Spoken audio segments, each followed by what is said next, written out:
Yes बच्चों, we are at 9 number page and this is chapter 1 which we are doing, है ना। ये NCERT book है जो मैंने खोली हुई है, आप अपना पेज खोल लीजिए, page number 9, NCERT book, class 12 psychology. ये जो मॉडल है, पहली बात इसके ऊपर लिख लो यहाँ पर, वेरी वेरी इंपॉर्टेंट, क्योंकि ये बहुत बार टेस्ट होता है पेपर में। पास मॉडल, इसे शॉर्ट में हम यूज करते हैं, बट इसका पूरा नाम क्या है? Planning, attention, arousal. A stands for attention and arousal, और एस एस से किस क्या बनेगा? Simultaneous successive model. ठीक, इसका नाम भी याद रखना। It is developed by JP Das and Jack Naglieri and किर्बे।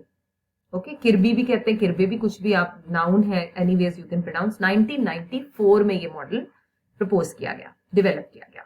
This is the last model of IP approach. Okay, IP का पार्ट है ये। किसने किसने दिया? JP Das, Jack Naglieri and Kirby, 1994। इस मॉडल के हिसाब से क्या था? Intellectual activity involves the interdependent functions, मतलब ये लाइन अंडरलाइन कर लो। न्यूरोलॉजिकल सिस्टम, जो हमारे ब्रेन का सिस्टम है, ये देखिए, ये किस पे? ये है सारा इंटरडिपेंडेंट है, बोलता है activities involve the interdependent functioning of 3 neurological systems, जिसे बोलते हैं functional unit of brain.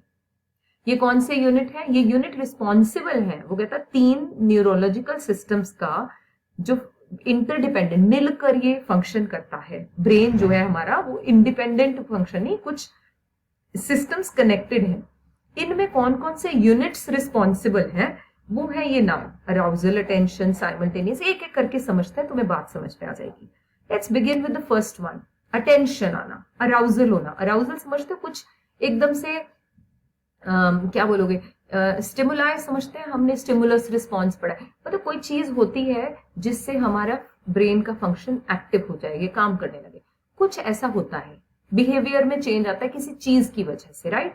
It's something like, बाहर अगर बेल बजी तो सब घर में कह रहे थे just go and open the door, may be to the maid और may be to each other. तो ये the stimulus is what? The bell, है ना। नहीं तो सब आराम से बैठे थे अपने अपने कमरों में, जैसे बेल हुई तो एक बिहेवियर में चेंज आया, that you have to get up and go and open the door. It's just attention, मतलब इस बेल ने अटेंशन दिलाई। ऐसे ही एक एग्जाम्पल लेते हैं। आपकी टीचर ने क्लास में कहा, आप ऐसे बैठे हो आराम से, कैजुअली सुन रहे हो, मैम का लेक्चर सुन रहे हो, ठीक है, और सडनली मैंने आपको बीच में बोल दिया, बेटा जी ध्यान से सुन लो जरा, परसों आपका टेस्ट है। अब this test word is alarming you, there is a bell, और इसने अराउजल ले आया, आप अटेंटिव हो गए, अरे टेस्ट है, oh my God. This is what is called arousal और अटेंशन। कुछ स्टिमुलस होता है, कोई चीज होती हैपन होती है जिसकी वजह से हम अवेयर, जैसे पता चला कि वायरस है हमारे आसपास, तो हमने क्या किया, हमारी हैबिट्स, पहले शायद हम बिना हाथ धोए भी खाना कभी कभी खा लेते थे, बीच में एप्पल लिया और जरा सा उसको बस अपने हाथों पे ही साफ किया या टिश्यू से साफ किया और खा लेते। लेकिन अब क्योंकि we know that virus is around and किसी से भी आ सकता है, तो we have to wash our hands, so we become attentive, right. बात समझ में? चलो, state of arousal is basic to any behaviour as it helps us in attending to stimuli. जैसे there's a bell, we have to attend to this stimuli. Arousal and attention क्या करता है? Enables a person to process information. जैसे ही तुमने class में सुना there's a test, तो आपने दिमाग चलाना, अच्छा कौन कौन से टॉपिक आएंगे, ओहो ये वाला टॉपिक, ये वाला, ऐसे वाला, तो इट मीन्स आपने दिमाग में इंफॉर्मेशन प्रोसेस शुरू की। An optimal level of arousal focuses, optimal मतलब पीक वाला, that focuses our attention to the relevant aspect of the problem. Too much or too little arousal would interfere with attention. Too much or too little arousal would interfere with attention. Let's understand with an example. आगे example से समझते हैं पहले इस बात को। For instance, ये बात कर रहे हैं हम, ठीक है। Let me just underline. Instances, जितने examples है ना, आप underline करेंगे उनको, या highlight. When you are told by your teacher about a test, जो मैंने example लिया, which he or she plans to hold, it would arouse you to attend to the specific chapter. तो अब टीचर ने कहा भाई तुम्हारा ये वाले चैप्टर का ना टेस्ट है, अब तुम्हारी अटेंशन क्या हो रही है, तुम अटेंटिव हो गए, तुम अटेंड करोगे उस बात को, उस स्पेसिफिक चैप्टर के बारे में बात करो। Arousal forces you to focus your attention on reading, learning and revising the content. अब आपकी ड्यूटी क्या है, क्योंकि you have a test, because you have a test, so आप क्या करोगे, अब आपको पता है कि टेस्ट के लिए हमें क्या करना चाहिए जी, मुझे अपने चैप्टर को अच्छे से थॉरली रीड करना पड़ेगा, मुझे लर्न भी करना पड़ेगा, I have to revise everything. तो आपको ये सारी चीजों के लिए अटेंशन देनी पड़ेगी। That's what is called arousal and attention. This is the first point. चले आगे, चलिए let's move to the second point, simultaneous and successive process. अब आप कहोगे नाम तो पास मॉडल है, हाँ जरूरी नहीं बेटा ये पहले प्लानिंग वर्ड ही आए, पहले हमने क्या कर दिया अटेंशन और अराउजल के बारे में, अब हम इसकी बात करेंगे फिर वापस प्लानिंग पे आएंगे।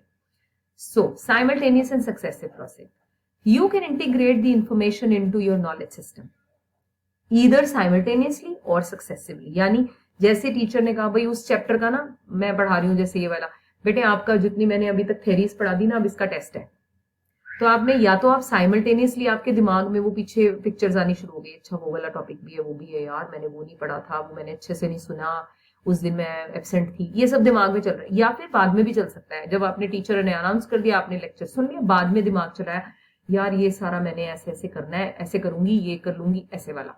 ठीक है, सो साइमल्टेनियस प्रोसेसिंग क्या है, इट टेक्स प्लेस व्हेन, कब होगा, when you perceive the relations among various concepts and integrate them into meaningful pattern। simultaneous मतलब जैसे जैसे आपने कुछ कॉन्सेप्ट समझे, कुछ उनको फिर आप इंटीग्रेट करना शुरू कर देते हो, उन्हें कॉम्प्रीहेंड करते हो माइंड में। जैसे ये देखिए आरपीएम एक टेस्ट होता है, एग्जाम्पल अंडरलाइन करो, मैं यहां से अंडरलाइन देती हूँ। चलिए फॉर इंस्टेंस कौन सा, रेवेंस, ओहो एक सेकेंड ठहरिए जरा, let me just erase this first और let me take a straight line. This is called RPM test, Raven's progressive matrices. ये क्या कहता है, साइमल्टेनियस और सक्सेसिव क्या है, ये एक डिजाइन है, is presented form which a part has been removed, you're required to choose one of the 6 options, the best completes the design। आपने बहुत बार वो देखा है रीजनिंग क्वेश्चंस देखे हैं कभी, रीजनिंग क्वेश्चन से फॉर एग्जांपल, चलो हम बनाते हैं, ये एक आपको क्वेश्चन आया कि ये एक बॉक्स है, ठीक है, फिर ऐसा ही एक और बॉक्स है, ये मैंने ना नोट्स में बनाया हुआ है, आपको भेज दिया हुआ है, तो इसे हम आरपीएम टेस्ट कहते हैं, जो रीजनिंग में यूज होते हैं। ठीक है, और don't go by my drawing, that may be a little here there. चलो ये बना है, ठीक है, इसमें मैंने ये एक लाइन बनाई, इसमें मैंने ये लाइन बनाई, इसमें मैंने ये बनाया, और मैंने यहाँ पे ना ऑप्शंस दे दी 2-3 बॉक्सेस की, और बोला बताओ नेक्स्ट वाली कौन सी फिट होती है। देखे कभी ऐसे क्वेश्चंस, देखे होंगे I am sure, general reasoning questions होते हैं, आपको कहीं ना कहीं तो आए होंगे, छोटे होते में भी, है ना, ऐसे करके 2-3 ऑप्शंस दी हुई हैं, जिसमें लाइंस ऐसे करके टेढ़ी भी दिखा रखी हैं, ऐसे 3 और 4 लाइंस, एक में इस तरह से 2 लाइंस, है ना, इस तरह से, और एक और, तो इसमें आपको आंसर ढूंढना है। एक चौथा भी हो सकता है जो मैं बना सकती थी, एक और बना देती हूँ ताकि आपको लगे कि आंसर मिल गया आपको। चलो एक्चुअली लॉजिकली अगला क्या होना चाहिए, अगला होना चाहिए विद 4 लाइंस सेम साइड, आप समझ गए मेरी बात को। तो ये होता है आरपीएम टेस्ट, जिसमें कि एक पार्ट रिमूव कर दिया जाता है और आपसे कहा जाता है कि इसको आप इसमें फिट करो, कौन सा next, which one is the next one, so the options are given. चले आगे, इसको मैं इरेज कर रही हूँ जरा। चलिए let's move further। You are required to choose one of the 6 options that best completes the design। Simultaneous processing helps you in grasping the meaning and relationship between the abstract figures। अब ये आप अपनी, अब आपको किसी ने सिखाया कि अगली वाली ऐसी देखनी है, आपका दिमाग अपने आप प्रोसेस कर रहा है, क्यों, क्योंकि आप उन पैटर्न से आपकी मेमोरी में कहीं ना कहीं वो कॉन्सेप्ट है कि भाई पहले में 1 लाइन है, दूसरे में 2 है, 3 है, ये आपकी फीड है कि 1 2 3 के बाद 4 होता है, और ऊपर से डायगोनल लाइंस है तो अगला ये होगा। तो एब्स्ट्रैक्ट फिगर को आप साइमल्टेनियसली सर्च करना शुरू कर देते हो, जैसे आप पहले से दूसरा और तीसरे बॉक्स पे जाते हो, आप चौथा अपने आप ढूंढने लगते हो। आप मेरी बात समझ रहे हो ना बेटा। सक्सेसिव प्रोसेसिंग क्या है, it takes place when you remember all the information serially so that you can recall of one leads to the recall of another। ये कब होता है, सीरियली, जैसे A B C D E F G, G के बाद M N O P नहीं बोलोगे तुम, क्योंकि तुमने उसे कैसे याद किया, A B C D E F G H I J K ही बोलोगे, या 1 2 3 4 5 6 10 11 12 नहीं, तो जो बच्चा ऐसे गलत बोल रहा होता है आप बीच में उसे कहते नो नो नो नो 1 2 3 4 5 6 के बाद बेटे 7 8 9 आएगा, then only you will speak then. तो सक्सेसिव का मतलब आपने कुछ चीजों को सीरियली याद किया होता है। ये ना आप वैसे भी करते हो, जैसे हेडिंग्स लर्न करते हो बहुत बार, तो स्पेशली हिस्ट्री में या कहीं आप और किसी जगह पर पढ़ते थे, तो उन्हें ना आप हेडिंग्स को ऐसे रखते थे, नंबर 1 पे ये लिखा है, नंबर 2 पे, क्योंकि वो सक्सेस ऐसी चलनी है, उनका सीक्वेंस है। से फॉर एग्जाम्पल है ना, जैसे कैसे लेंगे हम, हाँ स्टैटिस्टिक्स में जो हमने 11th में पढ़ा, अगर आपने पढ़ी है, नहीं पढ़ी तो भी मैं बताती हूँ।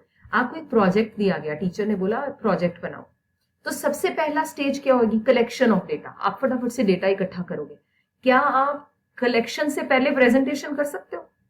नहीं, it has to have a sequence. तो आपने वो सीक्वेंस माइंड में है, भाई पहले कलेक्ट करेंगे, फिर हम उसे ऑर्गेनाइज कर लेंगे, इस तरह से आपके सीक्वेंस। बेस्ट एग्जाम्पल टेबल में 2 1s are 2, 2 2s are 4, 2 3s are 6, सीधा 2 10s नहीं आता, सीक्वेंस से आता है। तो जो सीक्वेंस में होती है उसे सक्सेसिव प्रोसेसिंग कहते हैं, और वैसे ही दिमाग में फीड होती है वो। और साइमल्टेनियस कैसे होती है, जो एब्स्ट्रैक्ट फिगर्स को देखकर की जाती है। तो हमारे में दोनों तरह की इंटेलिजेंस एग्जिस्ट करती है, और कई कई जगह हम साइमल्टेनियस प्रोसेसिंग करते हैं और कुछ जगह पर हम सक्सेसिव प्रोसेसिंग करते हैं। बेटे बात समझ में आ गई आपको? चलो आगे चले, लेट्स मूव फर्दर। तो the last point comes is planning. मैं जरा इसको हटा दूं। Planning, this is an essential feature. Planning हम समझते हैं टू फोरकास्ट, है ना, टू थिंक अहेड। ये देखिए यहाँ लिखा भी होगा, this is an essential feature after the information is attended processed. अब आपने पहले टेस्ट पता चला आपको, फिर आपने उसको माइंड में ले आया, अच्छा ये टॉपिक है, ये मैंने कर लिया, कुछ साइमल्टेनियसली आप कर रहे हो प्रोसेस, कुछ सक्सेसिव प्रोसेसिंग है, ये सब मिक्सचर ऑफ एवरीथिंग है ना, आपने वो कर लिया। Now information attended processed, planning is activated. Now ये क्या कहती है प्लानिंग? प्लानिंग क्या कहेगी आपको? It is to think of the possible course of action. यही होता है ना प्लानिंग करना, पॉसिबली क्या क्या होगा, इंप्लीमेंट देम, क्यों कैसे इंप्लीमेंट करना है उसको, टारगेट तक पहुंचना है, और इवैल्यूएट देयर इफेक्टिवनेस। ठीक, प्लानिंग क्या है? नंबर 1, हमने सोचा कि मैं ऐसे करूंगी, परसों टेस्ट है ना, आज मैं इतना पोर्शन कर लूंगी और फिर मैं कल इतना पोर्शन कर लूंगी। I thought of some plan of action, I implemented, I did that portion today, and जो मैंने अगले दिन के लिए रखा था उसे भी किया, और फिर इवैल्यूएट किया, क्या मैंने सारा कर लिया, कुछ रहता तो नहीं मेरा। अब बात समझ पा रहे हो बेटा? शेड्यूल बनाना अपना, जो एग्जाम के डेज में आप लोग करते हो, मैं ऐसे करती हूँ, 30 डेज रह गए, इतने दिन में ये पढ़ लेती हूँ, इतने दिन, ये इसको बोलते हैं प्लानिंग करना। ये कब आता है? जब डेट शीट आ जाती है ना, तो प्रेशर बड़ा अच्छा बनता है। रूटीन में शायद ना बने, जब पता होता है ना पेपर इस दिन है, ओह फिर हम शुरू हो जाते हैं। So if it doesn't work, अगर आपने सोचा परसों टेस्ट है, मैं आज 60% कर लूंगी, कल मैं दोपहर तक इतना कर लूंगी और फिर रात को रिवीजन करूंगी, लेकिन ये नहीं चला, आज गेस्ट आ गए, आप नहीं पढ़ पाए, तो क्या करोगे? You will make some changes. तो आप रात जाग जाओगे या आप सुबह अर्ली उठोगे, कर देते हो ना उसको मॉडिफाई, बस यही कह रहा है। तो यू मॉडिफाई कैसे? ताकि आप अपनी सिचुएशन के हिसाब से टेस्ट दे पाओ। अब गेस्ट आ गए, एक बहाना बनाने की बजाय क्या करोगे? मॉडिफाई करोगे और अगले दिन सुबह अर्ली उठ जाओगे। For example, to take the test scheduled by your teacher, you'd have to set a goal, plan a time schedule to study, get clarification in case of, अगर कोई doubts हैं तो आप clarification अपने friends से, अपने teacher से। If you're not able to tackle the chapter assigned for the test, फिर क्या करोगे? You have to think the other ways, give more time, study with a friend, वैसे ज्यादातर बहाना, how to skip, मतलब फिर आप क्या करते हो? You think about the tackling the situation, कैसे करें अगर नहीं पढ़ पाए, तो किसी फ्रेंड को, यार तू ही पढ़ा दे यार, ये मुझे बिल्कुल नहीं आता, मैम तो डांट रही है, मुझे टेस्ट देना पड़ेगा। इस तरह से आप अपने गोल को अचीव करने तक पहुंचते हो। ये सब कुछ इंटेलिजेंस की वजह से होता है। चले आगे। These past processes, okay, these past processes operate on a knowledge base developed either formally, ये सब कैसे चला, ये जो पास्ट प्रोसेस है, पास्ट मॉडल है, या तो हमने इसे डेवलप किया है, कैसे? फॉर्मली, कैसे? पढ़ लिख कर, रीडिंग, राइटिंग, एक्सपेरिमेंटिंग, और इनफॉर्मली बहुत बार तो हम इसे कैसे सीखते हैं? फॉर्मल वे से, और इनफॉर्मल वे से दुनिया, जिसको बोलते हैं सोसाइटी, हमें बड़ा कुछ सिखा देती है। हमने इनफॉर्मली अपनी दीदी को देखा था कि जब वो टेस्ट होता है ना उसका, वो बड़ी टेंस होती है और फिर मम्मा को कह देती है मेरे को प्लीज जल्दी उठा देना, मेरा टेस्ट है, मैंने पढ़ना है। ये इन्वायरमेंट से सीखा, और फॉर्मली कैसे सीखा, टीचर ने बोला बेटे काम करो, आज आप इतना कर लो, फिर कल इतना करना, तो मैंने सीख लिया, पढ़ते पढ़ते खुद ही सीख लिया। दूसरा तरीका मुझे एनवायरनमेंट ने सिखा दिया। These processes are interactive and dynamic. Interactive and dynamic in nature. क्या मतलब हुआ, ये प्रोसेस इंटरैक्टिव कैसे है, क्योंकि मैंने अपनी इंफॉर्मेशन के साथ इंटरैक्शन किया है, अपने बेस नॉलेज के साथ, लोगों के साथ, एनवायरनमेंट के साथ। डायनामिक, एवर चेंजिंग, क्या हर बार आप सेम तरह का स्केड्यूल बनाते हो, नॉट नेसेसरली, है ना। तो डायनामिक का मतलब होता है एवर चेंजिंग, बार बार, हर बार ये चेंज हो सकता है। 8th क्लास में आपके स्केड्यूल डिफरेंट होते थे, आपके डिफरेंट होते हैं, yet each has its own distinctive function. Okay, Das and Naglieri have also developed the battery of test. Battery of test किसको कहते हैं, cognitive assessment system. एक टेस्ट भी बनाया उन्होंने, right? What kind of test it is? It consists of verbal as well as non-verbal. Verbal मतलब मुंह जुबानी पूछ लिया, और ये non-verbal भी हो सकता है. That measure basic cognitive functions presumed to be independent of schooling. Okay, ये टेस्ट आपका ना स्कूल में भी शायद कराएंगे. The battery of test is meant for individuals. कौन सी उम्र में, 5 से 18 स्कूल में होते हैं, तो आपके स्कूल में भी आकर बहुत बार जो है साइकोलॉजिस्ट ये एक्सपेरिमेंट कराते हैं. The result of assessment can be used to remedy cognitive deficits of children. ये क्यों कराया जाता है, बच्चों में देखने के लिए कि किसी में कोई इंटेलिजेंस या IQ पीछे तो नहीं है, क्या बच्चे इस तरह से प्लानिंग कर पाएंगे, है ना, उनका सोचने की शक्ति कितनी है, कॉग्निटिव, ब्रेन से रिलेटेड कोई बच्चा डेफिसिट तो नहीं है. So this was the model which was under IT approach, as I told you before. Clear? I'm sure the whole process is clear to all of you. It's a very, very important model. So you must learn this, everything, right? Okay, bye-bye. Take care.